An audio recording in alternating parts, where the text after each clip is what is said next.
por su paciencia, por su espera y por estar aquí en medio de los partidos del Mundial que realmente concitan la atención, pero algo interesante es el hecho de a veces preferir ciertas cosas valiosas a otras y postergar otras que en el momento no se sienten tan valiosas y están aquí. Así que me parece excelente y muchas gracias.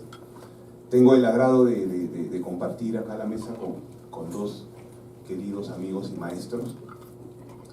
Juan Pablo Díaz del Castillo es colombiano, es psicólogo, publicista, logoterapeuta desde hace algunos años, es miembro fundador de la Sociedad para el Avance de la Psicoterapia Centrada en el Sentido SAPS de Colombia,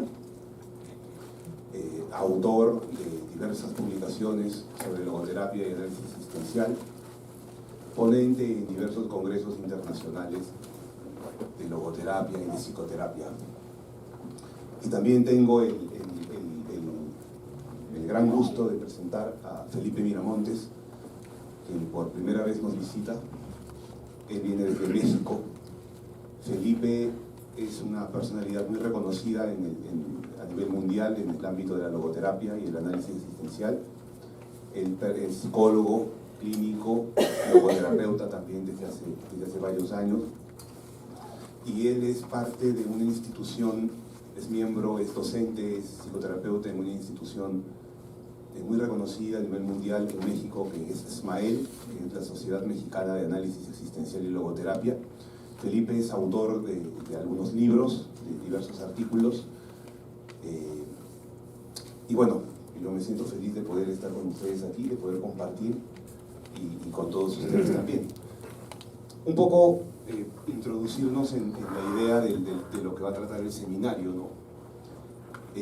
Acerca de cómo la libertad, la autenticidad, el sentido de la vida pueden ser importantes, pueden ser claves para enfrentar la época actual en la que vivimos. Una época pues caracterizada por, como dice Bauman, una sociedad líquida, superficial, plástica, una época de posmodernismo donde predomina el relativismo, el facilismo en las cosas, y es una época que de alguna manera nos empuja al éxito, a la felicidad, como si fueran objetivos, como si fueran metas, y que están muy relacionadas al éxito socioeconómico, al estatus, al dinero, a lo que se tiene, y se pierde de vista quién se es, se pierde de vista la unicidad de cada uno, se pierde de vista precisamente la libertad y la responsabilidad, que son claves para enfrentar la vida. Precisamente lo que van a tratar los maestros presentes aquí tiene que ver con eso. Bueno, Felipe nos va a hablar y vamos a trabajar un poco en relación precisamente al éxito, a la felicidad y a la pérdida de la unicidad, de la singularidad, como neurosis actual, como problema actual psicológico, que implica una neurosis colectiva o de masa, ¿no? Viktor Frankl, aquel médico neuropsiquiatra y filósofo austriaco, ya nos advertía incluso entre los años 40 y 50 acerca del peligro del colectivismo, del peligro de la masificación y de la pérdida de la individualidad, pero de la individualidad en un sentido de libertad y de responsabilidad.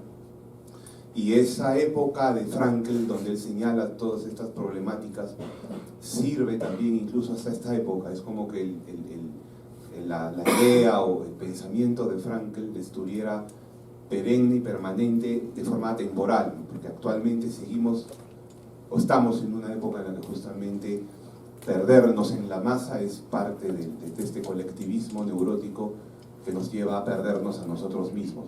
Felipe nos va a hablar un poco de eso.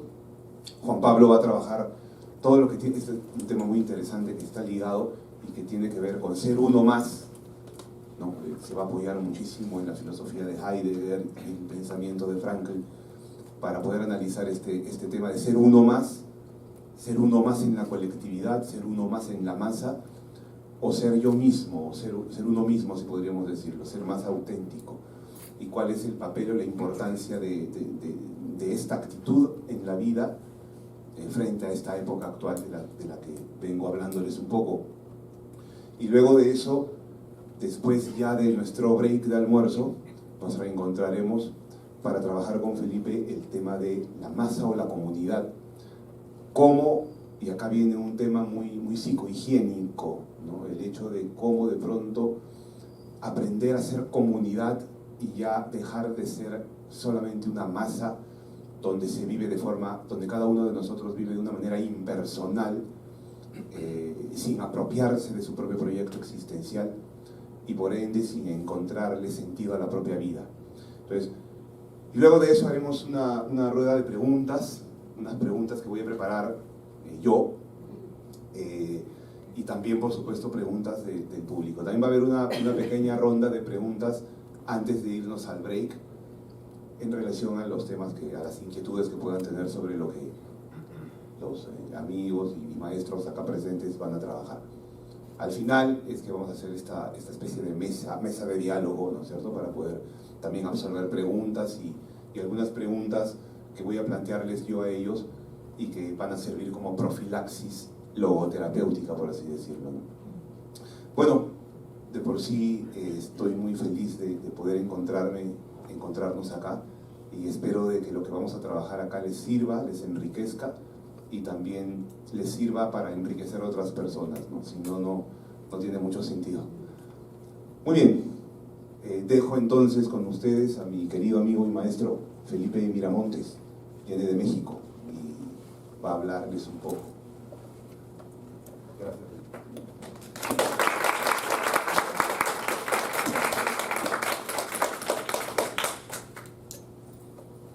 Bueno, buenos días y muchas gracias por el recibimiento acá. Como decía Alejandro, es la primera vez que estamos, que estoy en Perú, y bueno, quiero agradecer la invitación y la oportunidad también de trabajar aquí junto a otro amigo, además de Alejandro, que es Juan Pablo. Y ahorita Alejandro dijo algo que me recordó un poco el por qué yo me estoy dedicando a este trabajo de la logoterapia y el análisis existencial, y es que en junio pasado estuvimos en un congreso internacional en México, y cuando le pedí a Alejandro que me firmara su libro junto con Juan Pablo, me escribió una dedicatoria que me recordó para qué hacemos las cosas que hacemos, y él me dijo: ojalá que la lectura de este libro te ayude a seguir ayudando. Y quizá ese sería para mí el objetivo que, como ahorita también recalcó Alejandro, yo quisiera compartir con ustedes, que algo de lo que podamos ver acá nos ayude a seguir ayudando. Y eso implica quizá dos niveles, ¿no? Quizá el nivel profesional, ayudar a las personas con las que podemos tener la oportunidad de encontrarnos en el ámbito profesional, clínico, preventivo, y también a nivel personal.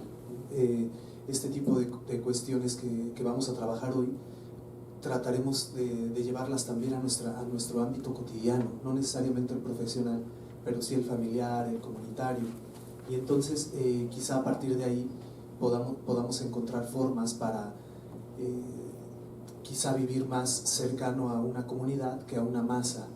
Al rato vamos a explicar un poquito la diferencia sutil o gran diferencia que hay entre esos dos términos. Y bueno, ojalá podamos seguir ayudando. Y bueno, no saben si ya acabó el partido. Es que estamos esperando un poquito y haciendo este tiempo. Ustedes no saben, pero era intencional para que si había un gol no se distrajera el auditorio. Entonces, bueno, creo que tenemos acá a nuestro árbitro, que va a ser Juan Pablo, y que sigue 4-2 el partido. Faltan 5 minutos.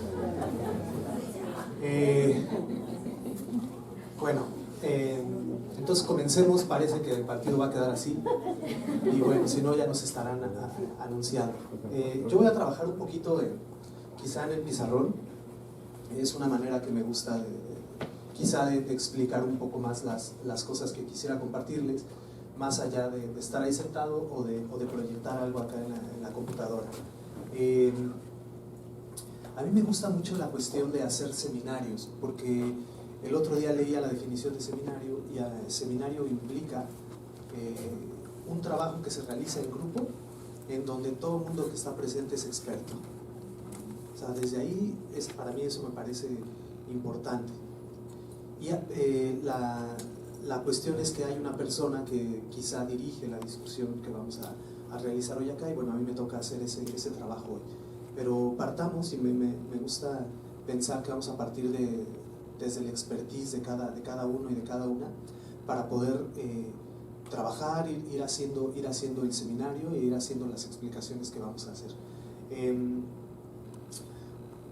Bueno, hace rato Alejandro ya mencionaba un poco a un sociólogo que acaba de morir el año pasado, creo que se llama Zygmunt Bauman, y él hablaba acerca del tema de la vida líquida y la sociedad líquida.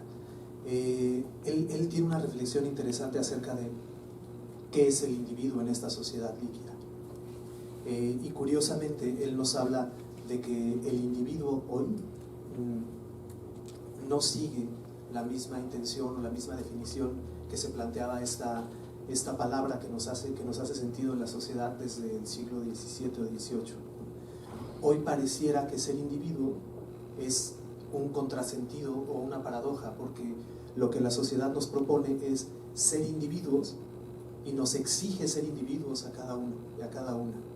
Entonces, al final, ser individuos nos mete en un lugar que implica ser todo mundo igual, todo el mundo estar buscando lo mismo, que es la individualidad, que al final no la promocionan, no la venden como el camino último al que podemos aspirar los seres humanos, ¿no? La individualidad. No está mal un poco vivir a propósito de la búsqueda de la felicidad, y tampoco está mal buscar quizá una cierta estabilidad económica para poder desarrollar lo que queremos desarrollar. El problema con este tema de la individualidad en la sociedad líquida es que se sacrifica algo. Lo que sacrificamos en la búsqueda de la individualidad lo podemos ver desde dos lugares.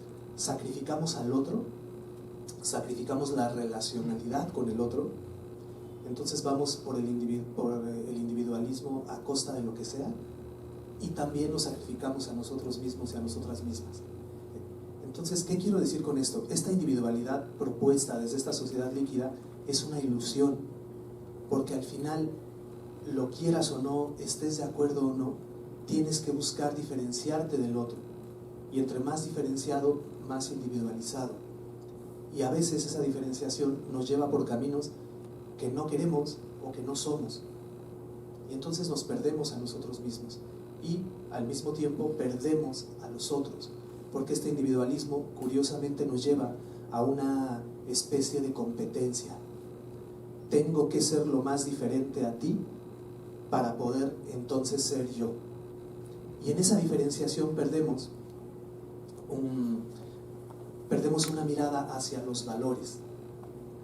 Perdemos, como ya lo mencionaba Alejandro hace rato, perdemos la capacidad de reconocer qué preferimos y a qué renunciamos. Esa es una posibilidad básica para poder construir una ética personal. ¿Qué prefiero y a qué renuncio? Lo que ustedes hicieron hoy al estar aquí implica una elección y una renuncia. Hoy podrían estar en otro lugar. Ayer me enteré que aquí era día feriado, entonces ustedes podrían estar en otro lugar, estar viendo el partido quizá en otro espacio, conviviendo con sus familias, descansando, pero al final por algo y para algo eligen estar acá. Entonces esa elección ya nos va hablando de una construcción ética, ya nos va hablando de una construcción de aquello que quiero ser. Fíjense, a veces desde la individualidad, como la planteábamos hace rato, quizá esté más centrada en el hacer, y las decisiones que vamos tomando a partir de esta ética que construimos personalmente son decisiones que van más hacia lo que quiero ser, o por decirlo de otra manera, aquella persona en la que me quiero convertir. O si lo decimos mucho más, ¿qué será? Tremendamente, es aquella persona de la cual me quisiera yo sentir orgullosa o orgulloso el día en que ya no esté acá. Es decir, aquel eco que vamos a dejar de nuestro paso por este mundo. Aquí la pregunta interesante es: ¿qué eco quiero dejar de acuerdo a lo que hago? De acuerdo a mis elecciones, y en este caso de acuerdo a mis preferencias. Entonces, vamos a empezar un poquito con un esquema que plantea Viktor Frankl en su análisis existencial, y nos habla un poco acerca de cómo en la cotidianidad tratamos de medir. Sabemos que esto no se puede medir, pero intentamos medirlo, intentamos ponerle un peso, intentamos ponerle una evaluación numérica. ¿A qué? Al hecho de qué tanto fracaso o qué tanto vivo el éxito en mi vida. Entonces Frankl nos dice, si nos movemos solamente por esa línea, vamos a reconocernos solo en parte de lo que podemos ser como seres humanos. Fíjense, por ejemplo, ¿alguien me podría decir de qué lado de la línea colocaríamos, por ejemplo, un divorcio? ¿Lo pondríamos como un fracaso o como un éxito? Depende de qué. De la situación. Socialmente, ¿cómo se ve eso? Un fracaso. Vamos a poner a la mitad. Aquí vamos a poner que es el C. Ok. 4-3 dice que van Juan Pablo. Tiempo de compensación. Gracias, Juan Pablo. No íbamos a hacer un break para ver el tiempo extra. Okay. Terminar una carrera universitaria o técnica, ¿cómo está considerado en la sociedad? Como un éxito. Ir por la vida bien y de repente cumplir 42 años y encontrarte con que tienes una enfermedad a la cual tienes que atender de aquí hasta que tus días terminen, ¿cómo se considera acá? Como un fracaso. Parece que hicimos algo mal, parece que algo no va bien, y entonces la pérdida de la salud sería considerada un fracaso. Por ejemplo, aquella idea de llegar a los 42 años, estar junto a una pareja, tener una casa, un auto, mascotas, ser padres y madres, eso en la sociedad, ¿en dónde lo colocan? De este lado. Fíjense, eso ubicado desde ahí lo podemos ver claramente. Nos han dicho aquello que puede ser valioso y que está bien, y aquello que no tiene un valor adecuado para nosotros y que está mal. Dice Franklin, si nos quedamos ahí solamente viendo la vida o la existencia del ser humano, nos vamos a perder de una dimensión más amplia, que es ¿qué pasa con lo que, como diría Jean-Paul Sartre, qué pasa con lo que hace el ser humano con lo que hicieron de él? ¿Qué pasa? En esta medida horizontal solo tenemos la posibilidad de lectura de fracaso o éxito, pero si ponemos una línea perpendicular, podemos tener todavía dos opciones de acción, que es abajo, vivir aquello que me toca, ya sea fracaso o éxito, desde la desesperación, o vivirlo desde la plenitud. ¿Ustedes conocen este esquema de Viktor Frankl? ¿No? ¿Sí? ¿Más o menos? Bueno, ahorita vamos a ver por qué es interesante quizá conocerlo y tenerlo en cuenta.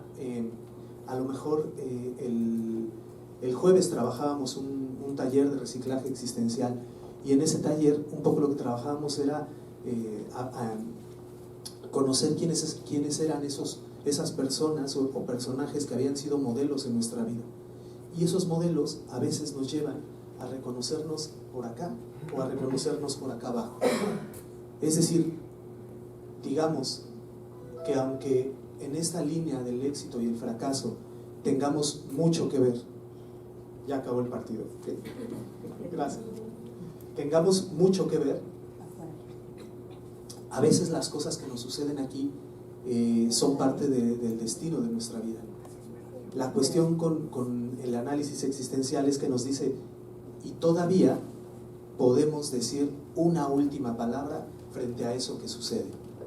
Y esa última palabra va a determinar no mi vida, sino mi existencia. Lo que soy y cómo vivo a partir de hoy, y lo que va a quedar en el mundo cuando yo ya no esté acá.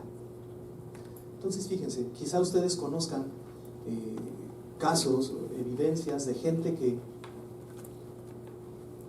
terminó una carrera universitaria, tiene su diploma, ejerce profesionalmente, tiene quizá su papel ahí colgado en su consulta o en su despacho, pero al final se vive de una manera vacía.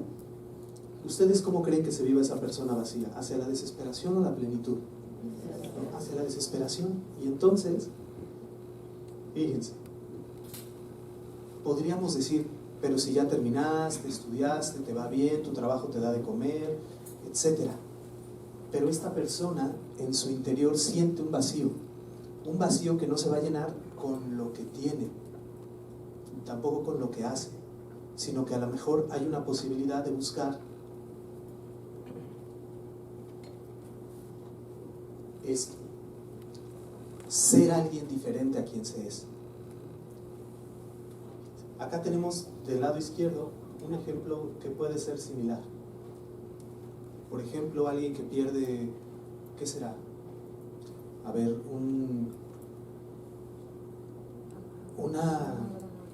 una persona que se dedicó a trabajar y compró una casa de $2 millones. Este es un caso real que llegó a trabajar conmigo el otro día.